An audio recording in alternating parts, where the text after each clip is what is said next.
Hey guys, तो she Hulk series शुरू होने जा रही है डिज्नी प्लस पर बहुत जल्द और ये शो हमें ब्रूस बैनर की कजिन जेनिफर वॉल्टर से इंट्रोड्यूस करवाएगा।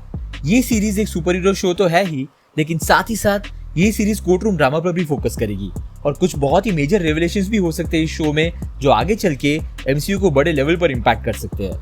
Episode 1 most probably she Hulk के ओरिजिन स्टोरी पर फोकस करेगा और इस वीडियो में हम इसी एपिसोड 1 के बारे में डिस्कस करेंगे। शुरू करने से पहले अगर आप इस चैनल पर नए हो तो सब्सक्राइब जरूर कर लेना so that आपको हमारे लेटेस्ट वीडियोस की अपडेट्स रेगुलरली मिल सके। So without wasting any further time, let's get started.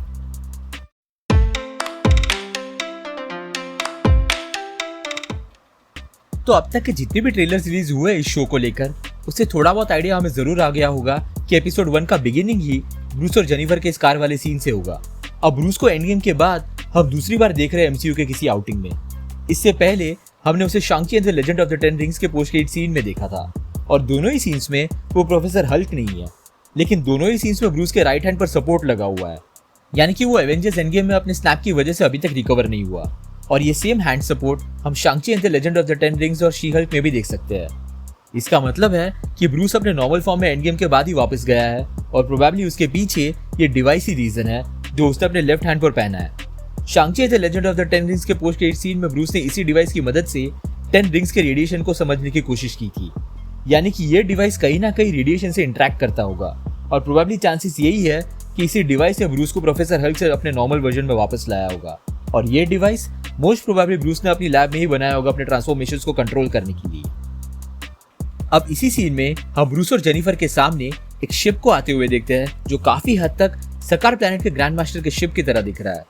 अब हम जानते हैं कि सकार पर ग्रैंड मास्टर का सबसे खास वॉरियर हल्क ही था और उसके गायब होते ही ग्रैंड मास्टर और उसके लोगों ने हल्क को ढूंढना शुरू कर दिया था और ये शिप शायद ग्रैंड मास्टर के लोगों की ही होगी।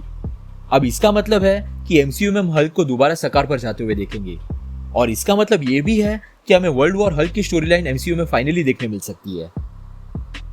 कॉमिक्स में वर्ल्ड वॉर हल्क की स्टोरी लाइन में इल्यूमिनाटी हल्क को एक बहुत ही बड़ी थ्रेट मानते थे और वो हल्क को अनकॉन्शियस करके ऐसे प्लैनेट पे भेजना चाहते थे जहां हल्क किसी को नुकसान ना पहुंचा सके।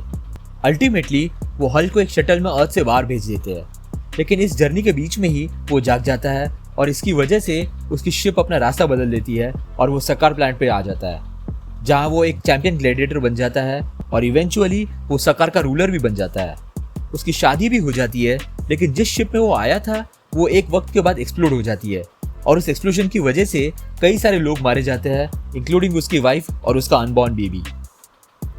ये सोचकर कि उसके पुराने दोस्त एक इल्यूमिनाटी ना सिर्फ उसे अर्थ से बाहर भेज देते हैं, लेकिन उसकी शिप को भी सेल्फ डिस्ट्रक्ट होने के लिए प्रोग्राम कर देते हैं, हल्क गुस्से में उनसे बदला लेने चले जाता है और हल्क को रोकना ऑलमोस्ट इम्पॉसिबल हो जाता है, कंसिडरिंग वो ब्लैक बोल्ट को पहले मारता है और फिर अर्थ पर बाकी इल्यूमिनाटी के मेंबर्स को भी डिफीट करने की कोशिश करता है। इन दी एंड उसे सेंट्री रोकने में कामयाब होता है और हल्क को पता चलता है कि मीक की वजह से उसकी शिप एक्सप्लोड हुई थी, जिससे सकार के लोग और उसकी वाइफ की मौत हो गई थी, ना कि इल्यूमिनाटी की वजह से। हल्क मीक को खत्म कर देता है उसी वक्त, लेकिन उस वक्त तक हल्क को इतना गुस्सा आ चुका होता है कि उसके हर एक फुटस्टेप से पूरा न्यूयॉर्क डिस्ट्रॉय होना शुरू हो जाता है। इन दी एंड टोनी स्टार्क उसे शांत करने में कामयाब होता है और हल्क को बाद में कोमा में रख दिया जाता है एक अंडरग्राउंड बेस में। तो ये थी वर्ल्ड वॉर हल्क की कॉमिक्स वाली story line.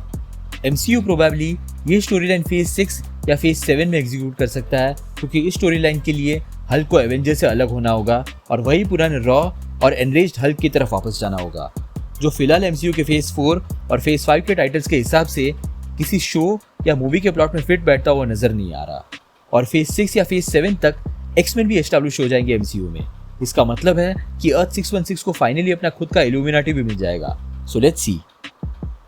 Coming back to She Hulk, हो सकता है कि ब्रूस को पहले से पता हो कि हल्क के पीछे ग्रैंड मास्टर के लोग पड़े हुए हैं और उसने अपने आप को ग्रैंड मास्टर के लोगों से बचाने के लिए ही ये डिवाइस क्रिएट किया होगा और अपने आप को दोबारा ह्यूमन फॉर्म में लाया होगा और प्रोबेबली किसी तरह ग्रैंड मास्टर के शिप ने उसे ढूंढ लिया होगा, जिसकी वजह से हम ये एक्सीडेंट होते हुए देखते हैं और इस एक्सीडेंट के दौरान ब्रूस का ब्लड जेनिफर के ब्लड से ट्रांसफ्यूज हो जाता है।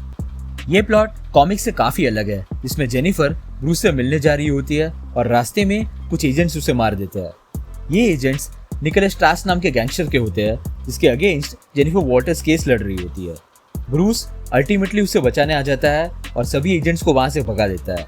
वो जेनिफर को एक डॉक्टर के क्लिनिक में ले आता है उसकी ट्रीटमेंट करने के लिए। लेकिन जब उसे पता चलता है कि जेनिफर मरने वाली है तो वो अपना ब्लड जेनिफर के अंदर ट्रांसफ्यूज कर देता है, क्योंकि उस क्लिनिक में और कोई मेडिकल सप्लाईज मौजूद नहीं थे। इसी ट्रांसफ्यूजन की वजह से वो अल्टीमेटली शी हल्क बन जाती है। यहाँ सीरीज में ऐसा लग रहा है कि उनका एक्सीडेंट होते ही वो उसी साइट पर ट्रांसफॉर्म हो जाएगी। ये देखना इंटरेस्टिंग होगा कि ग्रैंड मास्टर की शिप वहां से डायरेक्टली चली जाती है या फिर ब्रूस या जेनिफर दोनों में से कोई एक हल्क आउट होके उस शिप को डिस्ट्रॉय कर देते हैं। लेकिन इस सीक्वेंस के बाद हम प्रोबेबली जेनिफर और ब्रूस का ट्रेनिंग मोन्टाज देखेंगे, जो हमने कई सारे ट्रेलर्स में देखा है। इस सीरीज के सभी एपिसोड ज्यादा लंबे नहीं है जैसे बाकी एमसीयू शोज के थे।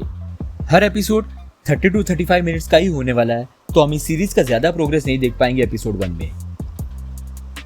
और काफी चांसेस है कि मैट मर्डॉक एके डेयरडेविल का अपीयरेंस हमें आगे के सब्सिक्वेंट एपिसोड्स में देखने मिले। हो सकता है कि उसकी कोई टीज हमें देखने मिले एपिसोड 1 के एंडिंग या शायद उसके पोस्ट क्रेडिट सीन में, but mostly episode 1 Jennifer Walter's के शी हल्क बनने पर ही फोकस करेगा। सो लेट्स सी। तो ये थी मेरी थियरी एपिसोड 1 को लेके। आपके हिसाब से ब्रूस प्रोफेसर हल्क से नॉर्मल फॉर्म में कैसे लौटा होगा, और आखिर ग्रैंड मास्टर की शिप यहाँ क्या कर रही है? अपनी थियरीज नीचे कमेंट सेक्शन में जरूर बताना। अगर आपको वीडियो पसंद आया हो तो उसे लाइक जरूर कर देना, और अगर आप इस चैनल पर नए हो तो सब्सक्राइब करना मत भूलना। हम रेगुलरली ऐसे वीडियोस पब्लिश करते हैं। हमारे रिसेंट वीडियोस को देखने के लिए यहाँ पे क्लिक करें। Thank you so much for watching guys. Stay safe.